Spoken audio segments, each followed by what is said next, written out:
Yeah, we know that that through history that was the turning point of the Korean War. We know that if we had lost the Pusan Perimeter battle, that we would have probably lost the war in Korea. Tell us something about the Pusan Perimeter, what you remember, and the participation that you took in that program. What do you remember, John? I just remember that when we landed there, you know, it came so fast that I think the North Koreans were surprised. By the time we started getting their troops in there, we was already in. We started getting all our supplies in there, and before we knew it, we was in Scum City. And from there on, you know, it didn't take long to get to Seoul. So then when they blocked off the supply route of the North Koreans, then I guess you moved from the Pusan Perimeter to where? Did you go from there? Well, moved to Seoul all the way to the 38th parallel. So Stan, where did you land when you moved into the Chosin Reservoir? Where did you land at? Do you remember that? When I moved into the Chosin Reservoir? Well, I guess there was a place on the East Coast, Munsan or Wonsan. Wonsan. Right. Is that was the port where they? That was later. That was later on. Okay, I see. Before they could land at Wonsan, they had to take and clean the harbor out of landmines. It took them almost 2 weeks to get the landmines cleared out so they could land. I'll bet that was really an experience. Yeah, they lost 2 minesweepers there. No kidding. I didn't know that.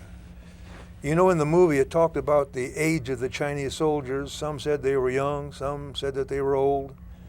What did you see? What was your opinion about their age? I thought most of them were young. A lot of them didn't even have rifles. But there was, when the Chinese came in, a lot of them that I saw that we would look at that were dead after a night of fighting. They would fight every night. Just before dark, you'd hear whistles and horns and bugles, and you knew that it was time.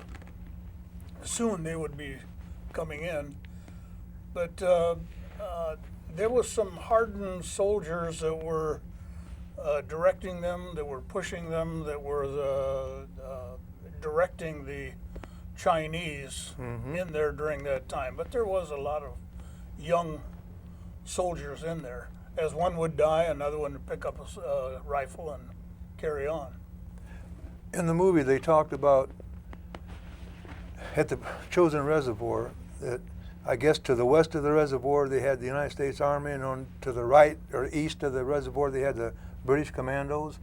And I guess that the commandos took quite a licking that day, from what I heard. Yeah, what happened there is they had the 31st and 32nd Regimental Combat Teams from the Army east of the reservoir, and they got hit pretty hard. And Hageru was where the division headquarters was, and farther down in Coterie, that's where the 1st Marines were. And the commandos, they thought that the people that they didn't have enough people in Hageru to hold the Chinese, so that's why the commandos and part of the 1st Marines, they come trying to get to Hageru so they can protect it because they had a little airstrip there. I see. That's why they took a beating, but they killed a lot of Chinese doing it. One thing, too, gentlemen, they talked about was, I guess no one can ever imagine how cold it was there. To a normal viewer, he would probably say it's unbelievable, but it was true. But you weren't prepared for that.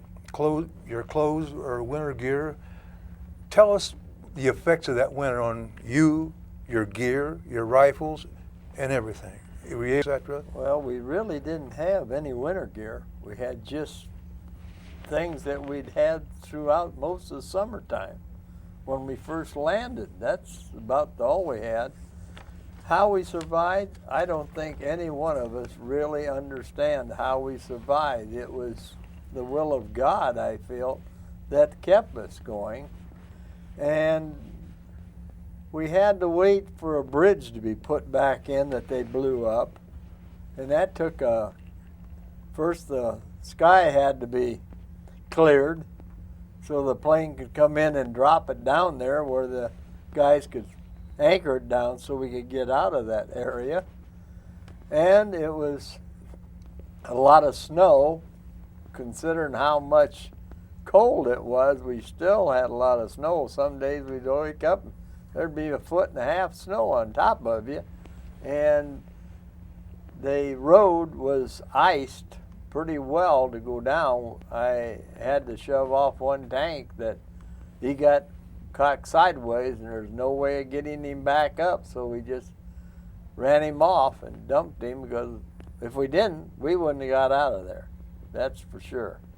And I'm sure Stan probably feels the same way, and so does Jimmy, that the cold was tremendous. You just didn't know how you could do it. There's no way you could eat. You could never warm up. That's what. You hard. couldn't warm up. You just. Yeah. The only place that I think warmed, Jim, was where they had the latrine. It kept getting blowed up because they thought it was the headquarters, but they had to keep putting it back up. He said, "Don't go there, but we'll put it back up so they'll have something to shoot at," and that's about what happened. That's my next question. Of all the bad memories that you've had at the Chosin Reservoir, was there anything that happened that you could consider funny? Jimmy, I think the last time I talked to you, you told me about that story of the headquarters. Would you tell our viewers about that? Oh, it was about the headquarters. Where you had the latrine set up. Oh, Yeah. oh, well, that's where they blew it up. You mean? Yeah. Well, that was funny. I mean, it wasn't funny for the guys being in there. He's lucky to be alive anyway. But you know, we always say we have to do it outside most of the time, if you could. And they always say, "Don't eat the yellow snow."